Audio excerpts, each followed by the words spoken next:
விடுதலை. வியர்க்க விறுவிறுக்க மூச்சு வாங்கிட்டு வந்த சத்ருகனோட முகத்தை 3 பேரும் ஆவலாக பார்த்தாங்க. அவன் ரெஸ்ட் எடுக்கிறதுக்கு கூட டைம் கொடுக்காம, சத்ருகனா, யாருக்கு என்ன செய்தி கொண்டு வந்திருக்கேன்னு புவன மகாதேவி கேட்டாங்க. தாயே, இங்கே இருக்க 3 பேருக்குமே செய்தி கொண்டு வந்திருக்கேன். சக்கரவர்த்தியோட முதல் செய்தி உங்களுக்கு தான். வீர பத்னின்னு இதுவரைக்கும் பேர் எடுத்த நீங்கள் இனிமேல் வீரத்தாயின்னு பேர் வாங்க வேண்டிய காலம் வந்துருச்சுன்னு உங்ககிட்ட சொல்ல சொன்னார்.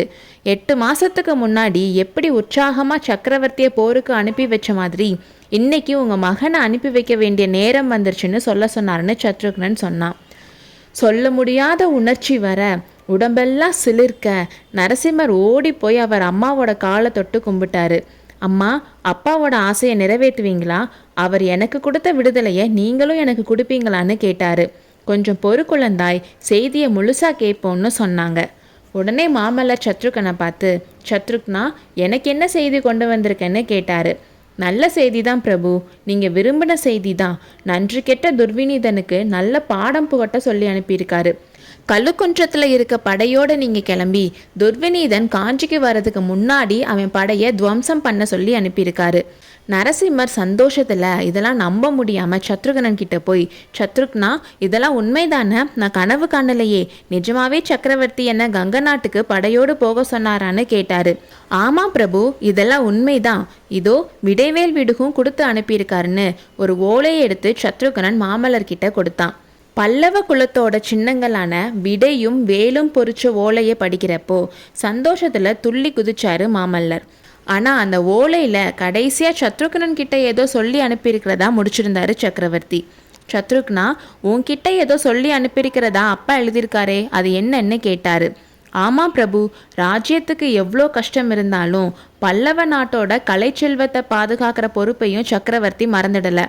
ஆயனரும் சிவகாமியும் காஞ்சிக்கு வந்துட்டாங்களான்னு என்ன கேட்டாரு. இல்லைன்னு சொன்னேன். அதனால் நீங்கள் போர்க்களத்துக்கு கிளம்புறதுக்கு முன்னாடி ஆயனர் வீட்டுக்கு போய் அவங்கள காஞ்சிக்கு அனுப்பிட்டு போகணும்னு சொல்ல சொன்னாருன்னு சொன்னான். இப்போ மாமல்லரோட சந்தோஷத்துக்கு அளவே இல்லை. யுத்தத்துக்கு போகிறதுக்கு முன்னாடி சிவகாமியை பார்த்துட்டு போகணும்னு அவர் நினச்சிருந்தாரு. இப்போ எந்த தயக்கமும் இல்லாமல் அங்கே போகலாம். சிவகாமியோட விஷயத்தில் நம்ம விருப்பத்தை தெரிஞ்சுதான் அந்த மாதிரி செய்தி அனுப்பியிருப்பாரோன்னு அவருக்கு ஒரு செகண்ட் தோணுச்சு. ஆனால் நம்ம மனசில் இருக்கிறது அவருக்கு எப்படி தெரியும்?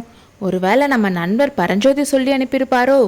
அவர் எப்படி நினச்சனால பரஞ்சோதி மேலே அன்பு ரொம்ப அதிகமாச்சு. அதனால் அவரோட கையை பிடிச்சி அவருக்கு நன்றி சொல்கிறதுக்காக அவர் கையை அழுத்தி பிடிச்சாரு.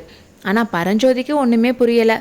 எனக்கு என்ன செய்தி அனுப்பியிருக்காருன்னு சத்ருகனன் கிட்ட கேட்டார். ராமன் கூட லக்ஷ்மணன் போன மாதிரி உங்களையும் குமார சக்கரவர்த்தி கூட போக சொன்னார்.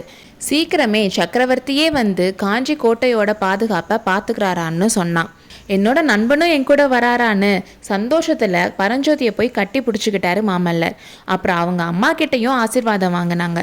அப்போ புவன மகாதேவி கண்ணில் கண்ணீர் தேம்புச்சு. குழந்தாய், வெற்றி மாலையோட வான்னு சொன்னாங்க.